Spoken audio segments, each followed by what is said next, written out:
Hey everybody, I know it's been a while. Thank you so much for tuning in for another video. I thought I'd make this just as an informational thing. There's been a lot going on in the digital world. Specifically what I wanted to talk about was I wanted to talk about Facebook rebranding to Meta. I wanted to talk just a little bit about some cryptocurrency and then more specifically NFTs, which is definitely the wave you're going to want to get on. So stick around. We're going to talk all about this. Run the intro.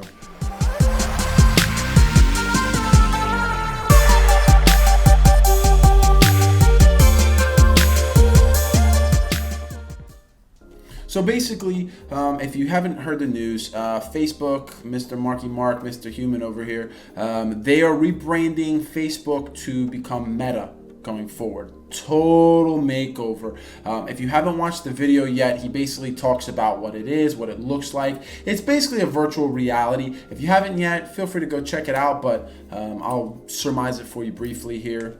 So essentially what happens is it's a virtual reality. I'm sure everybody's seen people wearing those goggles and they got the little weird remotes and they're looking around like there's stuff to look at and you think it's silly. Well, not so much. If you actually ever put one of those on, it's very realistic. What Meta is short for METAVERSE. Essentially an alternate reality, a virtual reality rather. A reality that is constructed to appear a certain way. Well, what does that mean? What do I need a virtual reality for? Okay, well, think of it like this.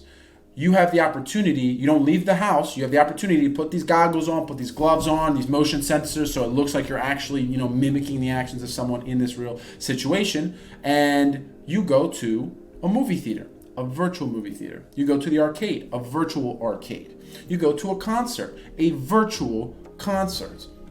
Basically, anything that can be consumed on a screen, on a phone, anything can be put around you and you become immersed in. That's what this virtual reality basically is. So without getting too deep into the weeds as to why this is something that people want to do, or is there actually a market for it? Yes, there's a market for it. Yes, there are people that are going to do this 100%. So the question is, why is Facebook going? I mean, they're not idiots over there, clearly. Why is Facebook going through this entire rebrand? What is the purpose behind it? What are they trying to do? Well, the answer is in this phrase I kind of came up with, kind of not. It's basically virtual real estate. What does that mean? It's clearly not a physical spot. It's an abstract concept. What does that mean? All right. Well, let me kind of give you an idea of what virtual real estate is, what taking up virtual real estate looks like. What's the first platform that comes to mind when we want to talk about photo sharing? Who owns that virtual space? Instagram. Right? Are there other places that you can go to for photo sharing? Sure, absolutely. There's Tumblr, there's Visco, heck, Facebook, whatever. But the premier photo sharing domain belongs to Instagram. They own that real estate. Another question for you. What is the premier domain, we'll go back to that, for real-time news, updates, statuses? Twitter. Are there other places you can go to find those things? Sure, but where is the forum for that located? Twitter. Twitter owns that virtual real estate space. Do you understand what I'm saying? Whoever owns the most of that real estate space gets the lion's share of what comes with that. Obviously, profits. What Meta is trying to do is they basically are trying to take up a significant portion of this virtual real estate, this new space. What does that mean? Well, if you want to go to a concert, it's likely these guys who are creating the venue. I mean, it has to be made, right? You don't just put the goggles on and, oh, there's everything in its glory. No, we're going to put the seats here. We got to put the lights here. We're going to put the boxes and the screens this way. The artist is going to come out. There's going to be fireworks that it has to be created, obviously, okay? You and I could probably we could probably give it a shot. We could probably learn some software, try to little tricks. It's probably not going to look like what this professional company is going to put together. If you want to go to a concert, it's probably going to be designed by them. If you want to go to a movie theater in this virtual space, it's probably going to be designed by them. They are trying to essentially monopolize everything you'll be doing in this virtual reality. You want to go hang out with your virtual friends on a cabana? Cool. It's likely going to be designed by this guy, at least initially. And again, keep in mind, you're going to be able to customize your sub. You're going to be able to put shirts. And if you watched his video, I don't know if you did or not, if you watch his video, like half the people he's interacting aren't actual, like they're not dressed up as people. The one dude's a big robot. The one dude looks like a dog person. One guy's got like just goofy outfits you would never wear or see out in public. It's all about creating a different reality than what is. It's all up here. It's all virtual. What's going to be increasingly important is uniqueness in this. If we can all just use the same black t-shirt, there's not going to be anything differentiating it, but there's going to be people who are going to say, oh, I'll pay $10, I'll pay 1 Bitcoin to have on my black t-shirt a smiley face. This is where cryptocurrency comes in, because it's not really easy to take, $10 and apply that to this virtual reality. That's why cryptocurrency comes into play.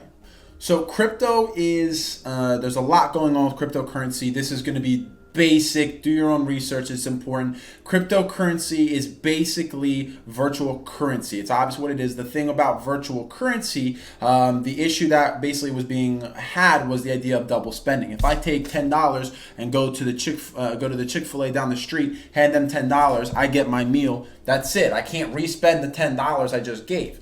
But what I can do, or what I used to be able to do with virtual currency is, okay, I have Bitcoin and there's a code associated with this Bitcoin. I can spend $200 at this location with the code, but that code is still $200. I can spend the $200 over here or there. And there was no way to track it without some type of centralized monitoring or authentication, which basically eliminated the whole purpose of crypto, which is supposed to be fast, accessible, supposed to be fluid. So what ended up happening was someone had to figure out, okay, well, how can we decentralize this, but we want to be able to still not have any issues with the system itself.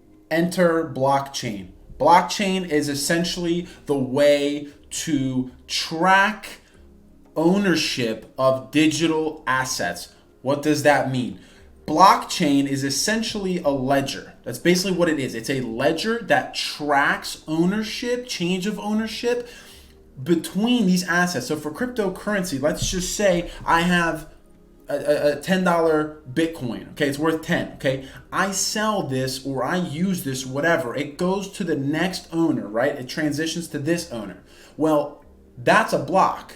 Okay, that transaction creates a block which is chained to the block previously. I had it, now I sold it. Now this guy sells it to this guy, and it'll just keep going, okay? And every transaction forms a block in the chain. You can't change one of these blocks without changing the block that came before. There's no way. You can't fake the system out. So what blockchain does is it basically establishes ownership of an asset without it being without having to worry about the idea of double spending or copywriting when it comes to like digital images, stuff like that. It is true ownership. Everything goes through the blockchain digitally.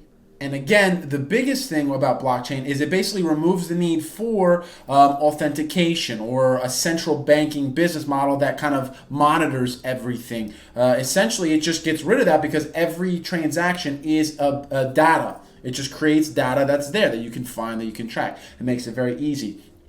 I'm not going to get too deep into the weeds on crypto that we're going to talk about today. There's obviously Bitcoin. Everybody knows about Bitcoin. But what we're going to talk about here specifically is Ethereum, which is actually number 2 behind Bitcoin. All right, so Ethereum, the ticker symbol is ETH. Ethereum is essentially, again, it's a cryptocurrency, number 2 behind Bitcoin at the moment. One coin currently runs you about $4,597. All right. The reason I'm talking about Ethereum right now is because Ethereum is what's used to purchase NFTs. So again, I can't, when it comes to the digital world, I can't just this $10 in cash isn't going to do me anything.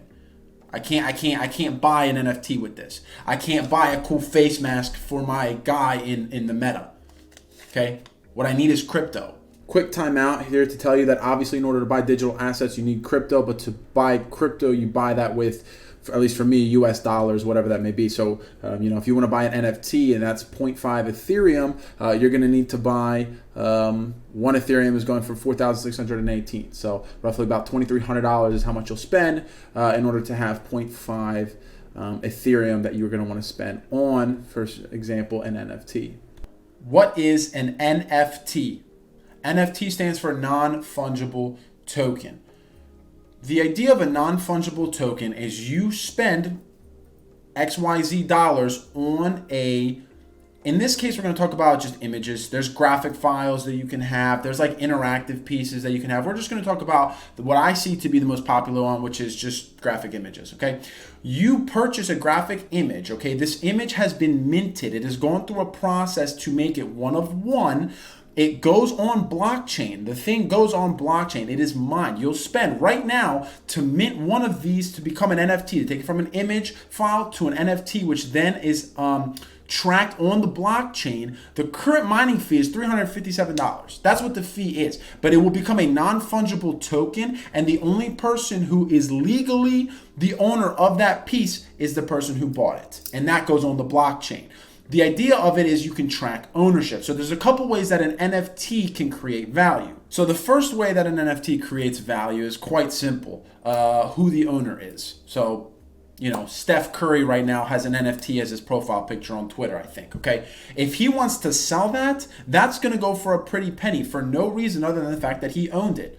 Why does that matter? Because we can track it on the blockchain. Oh, Steph Curry, 1, 2, 3, 4, Steph Curry owned this one, right?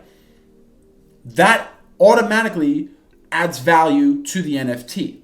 Another determining factor when it comes to the value of NFTs is the hype behind the NFT, or the demand, if you will. If the project is a dope project that people are going to want and buy into and have, that is going to create the demand, especially when it comes to availability. A lot of the time, you might not be able to get the one you want. You might see one you want, but somebody else bought it. Too late. That's it. They have it. You have to buy it off of them now. That is part of it. Now, the biggest reason that a NFT becomes valuable is speculation / future value. What does that mean? I'm going to use an analogy, okay? If you bought a LeBron James rookie card, his rookie year, it's the only time it was available, that is going to go for a pretty penny these days. Why? Because 20 years later, after his rookie season, he's done quite a lot. That card is valuable. If you bought a rookie card of Joe Schmo the same year, well, we don't know who that is. That card's not going to be worth a lot, right? Now, LeBron James went from high school to the NBA. He had targets on his back. He had attention. So that the idea of his rookie card being super valuable pales in comparison to Tom Brady's rookie card. Okay, Tom Brady got drafted like 199th or something. Nobody was looking at this guy. He was a backup in the league when he started. Nobody cared. Here we are 20 years later. He's undisputably one of the greatest of all time, has an absolute legacy to his name, and he's still playing. If someone bought a rookie card of Tom Brady his rookie year, that is going to be valuable, because how many people do you think bought a Tom Brady rookie card and expected him to do as well as he did? The value went up. So in the same way that these trading cards essentially are going to go into the market speculatively, it's the same way with these NFTs. These NFTs, especially initially, are going to be sold off of hype and not nearly as much as demand. It's really about the team that has that the artist has around them to push these NFTs. So I actually made these myself. These are waiting to go to market as we speak. If anybody wants to buy in, let me know. There's always a spot, always room at the table. These are going to go fast because there are plenty of people that are already asking me for these, that will want these. Those people will tell their friends. Those people will show their friends. Their network, their circle, they will know about it. They're going to want it because it's going to be cheap. You can flip it for, people are flipping these for 4, 5, 10 times the profit just because somebody wants that specific one. That's how these work. It's the same way with, like I was saying, with the trading cards. It's all about the demand and the value that is created from these NFTs. As we move into the digital age, like I was saying earlier, there's going to be people who pay $10 for, they want a smiley face right on their shirt, okay? It's all about uniqueness. It's all about creating your own brand. It's all about creating your own unique style, your own recognition in a digital age. Stuff like this is how you can do that. This can be a profile picture. This could be the cover photo on your highlights tab on Instagram. It can be your Twitter avatar. It can be all kinds of things that you have access. When you have this is yours. When you buy this sun smiley, you're the only one who's going to have this sun smiley. That's it. I'm actually going to be staying in the loop with you guys about this. Anybody who's interested on any of this stuff, let me know. This stuff fascinates me, and I'm barely scraping the surface. I'm barely dipping a fingertip into the water here. So if anybody's interested in being a part of this, if anybody's interested, and if anybody has any insight into what I'm looking into, anybody at all wants to contribute or participate or even just have the conversation, feel free. But I'm going to go ahead and include a link to this gallery down below. I'm also going to include a link to the Mark Zuckerberg's METAVERSE. If you guys want to take a look at that, feel free, check it out. Just a little something. Also, watch Ready Player One. Ready Player One, if you want an idea of where things are going in this virtual digital age. But with that being said, guys, thank you so much for hanging out with me all this time. I really appreciate it, and hopefully we'll be seeing each other soon.